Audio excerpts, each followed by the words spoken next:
Hello దోస్తులు, headache వస్తుంది, కొద్దిగా ఛాయ్ చేసి ఇచ్చిండు అంటే ఎట్లా ఫోజులు కొడుతున్నాడు చూడండి. కావాలనే ఛాయ్ అయితే చెడగొట్టేసిండు. ఛాయ్ చెండాలని చేసిన ఏమో మరి చేసినారా అదే నాకు అంతా తెలియదు. ఇప్పుడు ఛాయ్ కావాలి.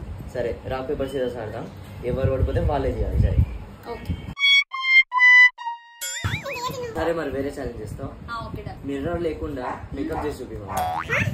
ఛాలెంజ్ ఇచ్చిన తర్వాతకి మనం ఆగుతామా? నా దగ్గర ఉన్న బెస్ట్ 2 ప్రోడక్ట్స్ అయితే పట్టుకొని వచ్చేసిన. ఇది నా favourite faces Canada peaches and cream tinted moisturiser. ఇది చాలా లైట్ వెయిట్ అండ్ హైడ్రేటింగ్ గా ఉండడంతో పాటు ప్రైమర్ లెక్క కూడా పనిచేస్తుంది. స్కిన్ లోకి మెల్ట్ అయి నాన్ స్టికీ ఉంటది అండ్ దట్ 249 రూపీస్ లో వచ్చేస్తుంది. Next faces Canada comfy matte wow liquid lipstick shade చాకో కాచో. ఇది మ్యాటీ ఫినిష్ ఇచ్చి ట్రాన్స్ఫర్ ప్రూఫ్ ఉంటది. దీని ఒక్క స్వైప్ తోని చూడండి ఎంత మంచి పిగ్మెంటేషన్ అయితే వచ్చిందో. బడ్జెట్ ఫ్రెండ్లీ 299 రూపీస్ లో అయితే వచ్చేసింది ఈ లిక్విడ్ లిప్స్టిక్. నాకు ఈ నో మిర్రర్ మేకప్ ఛాలెంజ్ అయితే ఫుల్ గా ఎంజాయ్ చేసేసినాం మేమిద్దరము. ఇప్పుడైతే ఆన్లైన్ షాపింగ్ ఎంత ఈజీ అయిపోయిందంటే ఈ QR కోడ్ స్కాన్ చేస్తే నేను ట్యాగ్ చేసిన ప్రోడక్ట్ అయితే విజిబుల్ అయిపోతే హాయిగా షాపింగ్ చేసి